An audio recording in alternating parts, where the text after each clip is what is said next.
मार्च यानी रंगों, खुशियों और मस्ती का महीना। पूरा देश बेसब्री से इस महीने का इंतजार करता है ताकि वह अपने सगे संबंधियों के साथ मिलकर रंगों के इस त्योहार को अच्छे से सेलिब्रेट कर सके। पर वही इस बार मेरठ की गलियों में एक घर ऐसा भी था जिसके घर के दीवारों पर रंगों की छाप नहीं बल्कि उस घर के मुखिया के खून के छींटों की छाप थी। दीवारें लाल जरूर हुई थी मगर रंगों से नहीं, घर के मुखिया के खून से। यह घर था सौरभ राजपूत और उसकी पत्नी मुस्कान का। सौरभ का यह घर अपने आप में ना जाने कितने ही राज को दफन किए हुए था, मगर सबसे गहन राज यह था कि इस वक्त सौरभ कहाँ है। सौरभ के परिवार वाले उससे लगातार कांटेक्ट करने की कोशिश कर रहे थे मगर उनकी सौरभ से कोई बात नहीं हो पा रही थी। सौरभ की बहन जानना चाहती थी कि क्या होली में वह घर आने वाला है या नहीं आने वाला, लेकिन उसे यह कहाँ पता था कि उसका भाई इस बार की होली तो क्या किसी भी होली में उसके पास लौट कर नहीं आने वाला है। उसे तो यह भी नहीं पता था कि उसके भाई की बेदर्दी से हत्या कर दी गई है और हत्या करने वाला कोई और नहीं बल्कि उसके भाई की पत्नी यानी कि उसकी भाभी ही थी। आखिर क्या वजह थी कि सौरभ की पत्नी ने उसकी हत्या कर दी? क्या सौरभ मुस्कान को टॉर्चर किया करता था या मुस्कान सौरभ से परेशान हो चुकी थी? यकीन मानिए, मेरठ की गलियों से निकली इस कहानी को जब आप सुनेंगे तो आपकी रूह तक कांप उठेगी। आप सोचने पर मजबूर हो जाएंगे कि क्या एक पत्नी इस कदर हैवानियत पर उतर सकती है कि वह अपने ही पति की हत्या कर दे। वह पति जिसने उसे दिलो जान से चाहा था, जिसने उसके खातिर अपना शहर, अपना परिवार तक छोड़ दिया था। पति को अपने प्यार के बदले क्या मिला? मौत। मौत भी कोई ऐसी वैसी नहीं, मौत जिसे जिसने भी सुना उसकी आंखों से आंसू निकल पड़े। मौत जिसे सुनने के बाद इंसानियत पर, प्यार पर विश्वास करने से डर लगने लगेगा। आई थिंक आप सभी ने थोड़ा बहुत ही सही लेकिन इस केस के बारे में सुना जरूर होगा। यह केस है सौरभ राजपूत की हत्या का। वही सौरभ जिसकी हत्या ने आज पूरे देश को हिलाकर रख दिया है, जिसने हमें यह सोचने पर मजबूर कर दिया है कि क्या इंसानियत पूरी तरह से खत्म हो चुकी है। कि आए दिन इस तरह के हादसे हमारे देश में देखने और सुनने में आ रहे हैं। कभी किसी लड़की को कई टुकड़ों में काट कर फेंक दिया जाता है तो कभी किसी को। चलिए ज्यादा टाइम वेस्ट ना करते हुए जुर्म की इस कहानी में आगे बढ़ते हैं और जानते हैं सौरभ और मुस्कान की पूरी कहानी। सौरभ राजपूत उत्तर प्रदेश के मेरठ शहर का रहने वाला था। सौरभ एक मिडिल क्लास फैमिली से बिलोंग करता था और जैसा कि हम सभी जानते हैं, मिडिल क्लास फैमिली के बच्चे अपने सपनों का बोझ अपने पेरेंट्स को न देकर खुद के भरोसे ही पूरा करना चाहते हैं। सौरभ भी बिल्कुल ऐसा ही था। उसका सपना था कि वह पूरी दुनिया घूमे, जिसके लिए उसने मर्चेंट नेवी में अपना करियर बनाने का सोचा और अपने इस सपने को पूरा करने के लिए उसने दिल्ली से तैयारी करी और अच्छे नंबरों से पास आउट भी हुआ। वही मुस्कान भी मेरठ के ही इंदौर नगर की रहने वाली थी। मुस्कान ने अपनी स्कूलिंग मेरठ के ही पब्लिक स्कूल से करी और फिर गर्ल्स कॉलेज से स्नातक तक की पढ़ाई पूरी करी। मुस्कान सौरभ की तरह एक ब्रिलियंट स्टूडेंट तो नहीं थी बट सोशल मीडिया पर वह काफी फेमस थी और उसकी जबरदस्त फैन फॉलोइंग भी थी। साल 2011 में सौरभ और मुस्कान पहली बार मिले। जब सौरभ 13 साल का था तब वह पहली बार मुस्कान से मिला। एक्चुअली मुस्कान के नाना एस्ट्रोलॉजर थे और सौरभ की माँ रेणु ज्योतिष में भरोसा करती थी। रेणु मुस्कान के नाना के घर कुंडली दिखाने जाती थी। उनका घर 3 किलोमीटर दूर था। सौरभ भी माँ के साथ जाता था और इसी दौरान मुस्कान से उसकी मुलाकात हुई और फिर दोस्ती हुई। 5 साल तक दोनों के बीच बातचीत चली और सौरभ ने घर में मुस्कान से शादी की इच्छा जाहिर की।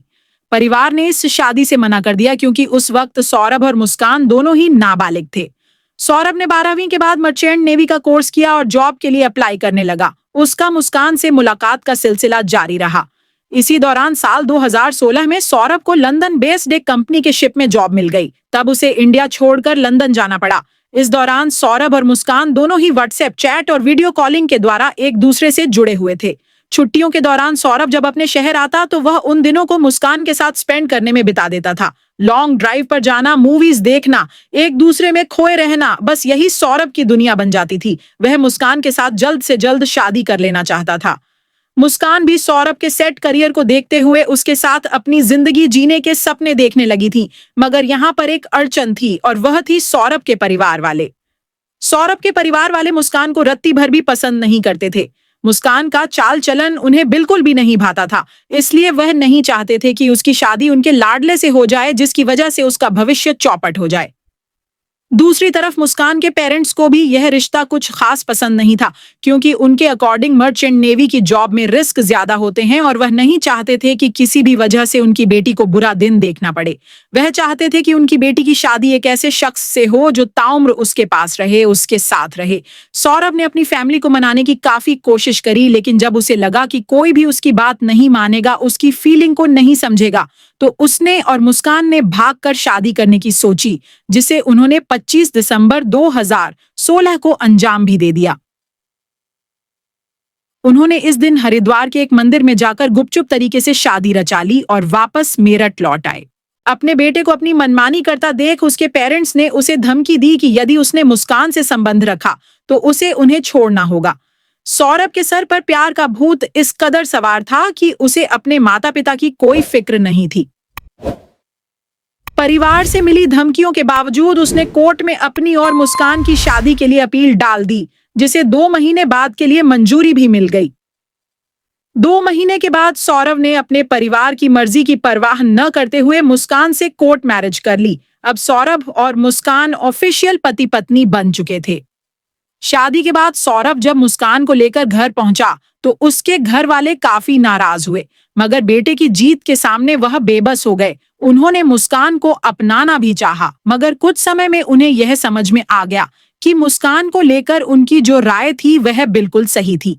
मुस्कान सौरभ की फैमिली को बात बात पर नीचा दिखाने लगती थी, उनसे बात बिना बात लड़ाई करने लगती थी। जब सौरभ अपनी जॉब से वापस आया तो उसकी फैमिली ने मुस्कान की शिकायत उससे करी, मुस्कान के बर्ताव के बारे में बताया, जिसे सुनकर वह मुस्कान को समझाने की जगह पर उसे लेकर अपने घर से लगभग 3 किलोमीटर दूर किराए के घर में रहने चला आया।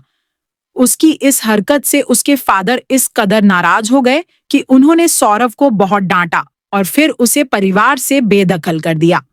सौरभ को उसके परिवार द्वारा ठुकराए जाने के बाद मुस्कान की फैमिली आगे आई और उन्होंने सौरभ और मुस्कान की शादी को दिल से अपना लिया और फिर सब कुछ ठीक ठाक चलने लगा। इस दरमियान साल 2018 में मुस्कान ने एक प्यारी सी बेटी को जन्म दिया। बच्चे के साथ सौरभ की जिम्मेदारियां भी बढ़ने लगीं। वह बढ़ते खर्चों की वजह से परेशान रहने लगा था। यहाँ पर मैं आपको बता दूं कि सौरभ ने मुस्कान से शादी के बाद अपनी जॉब छोड़ दी थी, वह जॉब जो उसका सपना था, उसका पैशन था। और जब बच्चे की जिम्मेदारी सौरभ के सर पर आई तो वह घबरा गया और उसने मेरठ से दूर प्लाईवुड की एक फैक्ट्री में काम करना शुरू कर दिया। सौरभ ने लगभग 2 सालों तक वहां काम किया और इन 2 सालों में मुस्कान ने अपने आप को पूरी तरह से बदल दिया। वह सोशल मीडिया पर ज्यादा एक्टिव रहने लगी, यहाँ तक कि बेटी का भी ध्यान नहीं रख पाती थी। इसी बीच मुस्कान की मुलाकात उसकी एक पुरानी फ्रेंड से हुई, जिसने मुस्कान को अपने सभी पुराने फ्रेंड्स के ग्रुप में ऐड कर दिया और फिर यहीं से मुस्कान की लाइफ में टर्न आया। वह अब पूरी तरह से अपनी मैरिड लाइफ को इग्नोर करने लगी। वह सोशल मीडिया पर तो पहले से ही एक्टिव थी, अब उसका अधिकतर समय सोशल साइट्स पर ही बीतने लगा। यहाँ तक कि जब सौरभ उसे कॉल करता तो उसके पास उससे बात करने का भी समय नहीं होता था। कभी वो उसका कॉल अटेंड करती थी तो कभी नहीं। उसके बात करने के अंदाज में भी बदलाव आ चुका था, जिसे सौरभ ने आसानी से भांप लिया था। सौरभ इस बात पर ज्यादा ध्यान नहीं देना चाहता था। उसे लगता था कि मुस्कान अकेले पड़ गई है, इसलिए उसने सोशल मीडिया को अपना अकेलापन दूर करने का साधन बना लिया है। और जब वे दोनों साथ होंगे तो यह सारी चीज बेमानी हो जाएगी और अपने आप ये चीजें उनके बीच से दूर हो जाएंगे।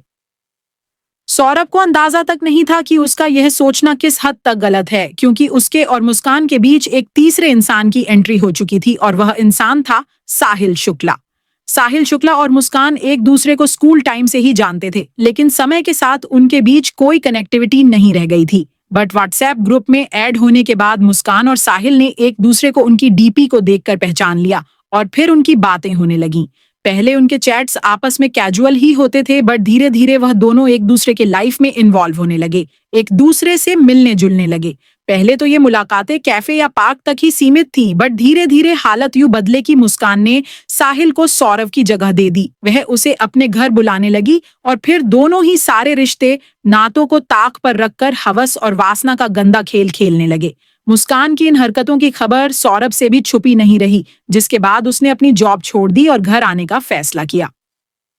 यहाँ आने के बाद उसने महसूस किया कि मुस्कान पहले वाली मुस्कान नहीं रही थी, वह काफी बदल चुकी थी। वह नोटिस करता कि मुस्कान उससे दूर दूर रहने लगी है, वह घंटों फोन पर बिजी रहती है और पूछने पर टाल देती है। सौरभ को समझ में नहीं आ रहा था कि वह मुस्कान से किस तरह से बात करें, कि आखिर मैटर क्या है।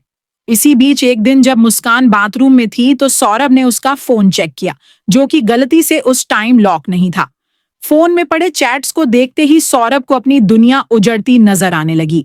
उसे यकीन नहीं हो रहा था कि जिस लड़की की खातिर उसने अपने माँ बाप की परवाह नहीं की, अपने अच्छे खासे करियर की परवाह नहीं की, वह लड़की उसे धोखा दे रही है।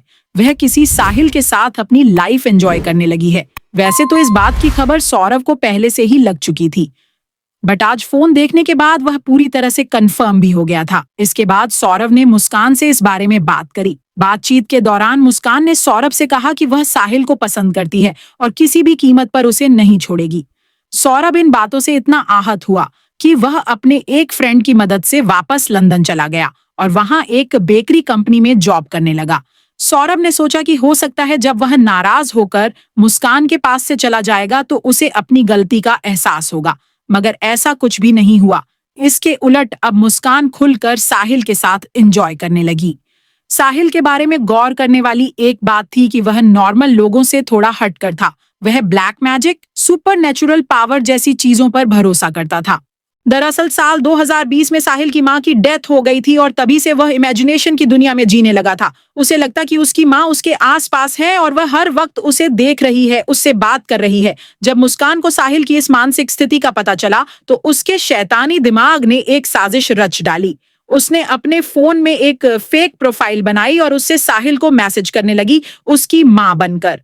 अब साहिल, जो कि पहले से ही यह मानकर बैठा था कि उसकी मां मरने के बाद भी उसके आसपास है, उन मैसेज को सही मानने लगा। मुस्कान ने मैसेज के जरिए साहिल को पूरी तरह से कन्विंस कर लिया था कि वह उसकी सारी बातें माने और हो भी बिल्कुल वैसा ही रहा था। मुस्कान ने उन मैसेज में लिखा कि मुस्कान एक अच्छी लड़की है, तुम उसका साथ कभी मत छोड़ना, वह चाहे जो भी कहे वह सब तुम उसके लिए करना। यह सारी बातें साहिल के दिमाग में इस कदर बैठ चुकी थीं कि उसे सौरभ से नफरत होने लगी थी। उसे लगने लगा था कि सौरभ उसके और मुस्कान के बीच का ररोड़ा है जिसे जल्द से जल्द अपने हर रास्ते से हटाना होगा। मगर अफसोस, सौरभ इस वक्त लंदन में था। यहाँ पर आपको बताते चले कि साहिल काले जादू जैसी चीजों पर यकीन करता था और खुद भी शैतान की पूजा किया करता था, जो कि उसके कमरे की दीवारों पर बने पिक्चर से साफ बयां हो रही थी। साहिल नशे का लती भी था। वह भरपूर मात्रा में नशे का सेवन करता था और उसकी संगत में रहकर मुस्कान भी नशा करने लगी थी। इसीलिए भी मुस्कान साहिल को नहीं छोड़ना चाहती थी, क्योंकि साहिल से अलग होने के बाद उसकी नशे की डिमांड को कौन पूरी करता। नशे और ब्लैक मैजिक से शुरू हुई यह कहानी एक नया मोड़ लेने वाली थी। उन दोनों ने सौरभ को अपने रास्ते से हटाने का पूरा प्लान तैयार कर लिया था। अब बस देर थी तो सौरभ के वापस लौटने की। दूसरी तरफ इन सब बातों से अनजान सौरभ अपने रिश्ते को एक मौका देना चाहता था, इसलिए वह 24 फरवरी 2025 को लंदन से मेरठ लौटा। दरअसल 25 फरवरी 2025 को मुस्कान का बर्थडे था और उसके जस्ट बाद यानी कि 28 फरवरी को उसकी बेटी पीहू का बर्थडे था। उसने सोचा कि वह मुस्कान को सरप्राइज देगा, लेकिन वह यह नहीं जानता था कि उसकी यह कोशिश कभी कामयाब होने वाली नहीं है, क्योंकि मुस्कान तो सौरभ को मारने की फुल प्रूफ प्लानिंग तैयार कर चुकी थी, जिसके तहत उसने पहले से ही एक डॉक्टर से अपनी झूठी बीमारी की बात करी थी। उसे बताया था कि उसे रातों को नींद नहीं आती, बेचैनी सी महसूस होती है और वह पूरा दिन थकी थकी रहती है, जिसे सुनकर डॉक्टर ने उसे नींद की गोलियों के साथ साथ दिमाग शांत रखने की दवाइयां भी प्रिस्क्राइब करी। शातिर मुस्कान ने उन दवाइयां में से केवल नींद की दवाइयां को परचेज कर अपने पास रख लिया। 25 फरवरी को मुस्कान ने सौरभ के साथ मिलकर खुद का बर्थडे सेलिब्रेट किया। 28 फरवरी को दोनों ने अपनी बेटी पीहू काफी बर्थडे सेलिब्रेट किया। दोनों काफी खुश थे। सौरभ को लग रहा था कि हो सकता है मुस्कान बदल गई है, मगर वह यह नहीं जानता था कि आने वाला वक्त उसकी जिंदगी को कौन सा मोड़ देने वाला है। 3 मार्च 2025 को सौरभ अपने घर गया अपनी माँ से मिलने के लिए। वहां पर उसने कोफ्ते खाने की इच्छा जताई। सौरभ की माँ ने खुशी खुशी कोफ्ते बनाए, क्योंकि वह जानती थी कि मुस्कान उसके बेटे का ख्याल नहीं रखती है। कोफ्ते बनाने के बाद जब उसकी माँ ने खाना उसे परोसा तो सौरभ ने कहा कि माँ, आप इसे पैक कर दो, क्योंकि पीहू ने भी अभी कुछ नहीं खाया होगा। माँ ने बड़े ही प्यार से खाने को पैक कर दिया उन्हें। यह नहीं पता था यह आखिरी बार है जब वह अपने बेटे के लिए कुछ बना रही है। सौरभ वो खाना लेकर घर पहुंचा। मौका पाकर मुस्कान ने उन कोफ्ते में नींद की गोलियां मिला दी और प्यार से सौरभ को सर्व भी किया। सौरभ, जो कि एक नई शुरुआत करना चाहता था, मुस्कान को यूं खाना परोसते देख काफी खुश हुआ और चुपचाप पूरी प्लेट खाली कर दी। खाना खाने के कुछ मिनट बाद ही सौरभ को तेज नींद ने अपनी गिरफ्त में लेना शुरू कर दिया और थोड़ी ही देर में वह पूरी तरह से बेहोश हो गया।